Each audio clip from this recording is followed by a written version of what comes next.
The emergency beacon had failed 3 days ago. Rhea Voss knew that meant she had perhaps a week before her oxygen recycler gave out completely. The crash had scattered her surveyor pod across half a kilometer of crystalline forest on Valdres 7, and she'd been limping through the undergrowth ever since, hoping to find the communications array intact. Instead, she found them. The Krevina. Intelligence reports called them territorial apex predators. 2.5 meters of corded muscle, obsidian fur, and serrated fangs. They walked on powerful hind legs, their forelimbs tipped with claws that could shred titanium plating. The Empire had marked Valdres 7 as off-limits after the first contact team never returned. Rhea understood why when she stumbled into their hunting ground. 7 pairs of luminous amber eyes fixed on her from the shadows. The largest Krevina, presumably the pack, Alpha stepped forward, lips peeling back to reveal rows of teeth designed for tearing, not chewing. Its growl resonated in Rhea's chest like a second heartbeat, primal and full of promise. She was going to die here. Not from equipment failure or starvation, but torn apart by creatures whose language humanity hadn't even begun to translate. Rhea's hand drifted to the plasma cutter on her belt, useless against 7 of them, but perhaps she could take one with her.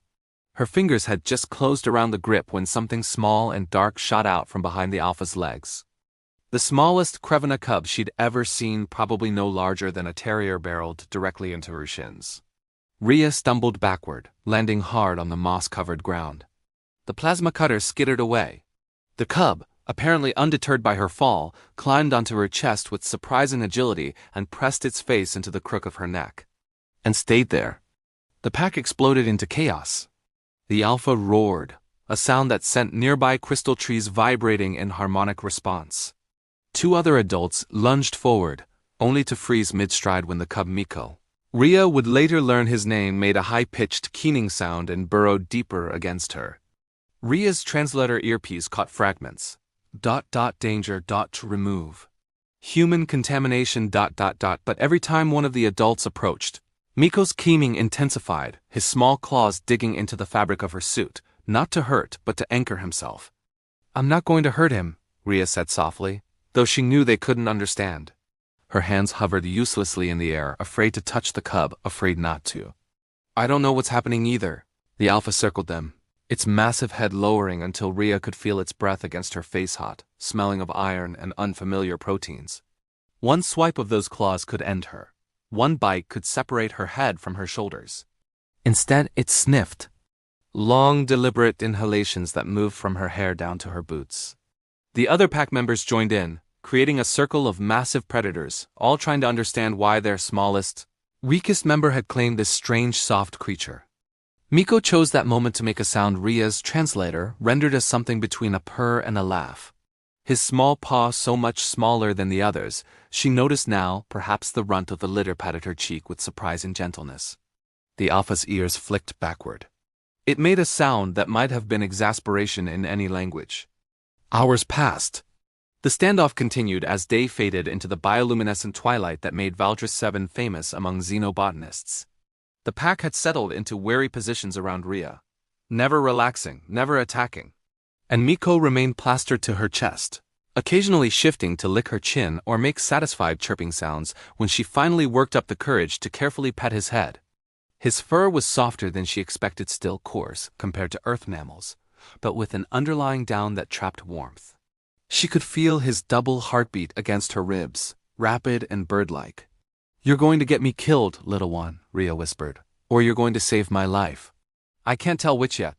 Miko's response was to grab her thumb with both paws and attempt to groom it with his tiny, needle-sharp teeth. When the Alpha finally moved, Rhea's heart stopped. It approached slowly, each footfall deliberate, claws clicking against crystal roots.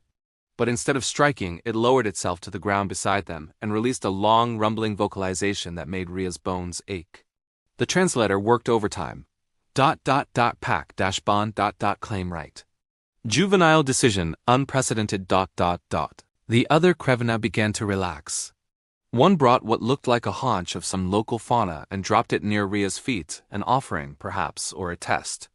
Another approached, and after a tense moment where Rhea held perfectly still, gently groomed Miko's ears while the cub remained attached to her. They were accepting her, not as prey, not as a threat, as something else entirely. Because Miko had chosen her, and in Krevina culture, as Rhea would spend the next 2 years learning a cub's first claim bond was sacred. Even if that bond was with an alien who had no right to be in their territory, who represented a species they'd been taught to fear and hate. That night, Rhea slept surrounded by creatures that could have torn her apart. Miko used her as a bed, sprawled across her chest with absolute trust. The alpha positioned itself between her and the forest's deeper darkness. And somewhere in the distance, she could hear the pack's hunting calls, beautiful and terrible in equal measure. When the rescue ship finally arrived 6 days later, they found Rhea Voss alive and healthy, playing with a Krevina cub in a clearing while 7 adult apex predators watched with what could only be described as parental supervision. The first words she said to the shocked rescue team, while Miko clung to her shoulder and growled at the newcomers, were, "We need to update the xenological reports. The Krevina aren't what we thought." Miko punctuated her statement by licking her ear and making a sound the translator now rendered clearly. "My human, the Alpha, for its part, simply fixed the rescue team with a look that transcended language. Touch her, and find out what we really are." Humanity had made first contact with the Krevina 3 years prior. But it was a runt cub named Miko, and his stubborn refusal to let go of a crashed surveyor, that taught both species what connection really meant.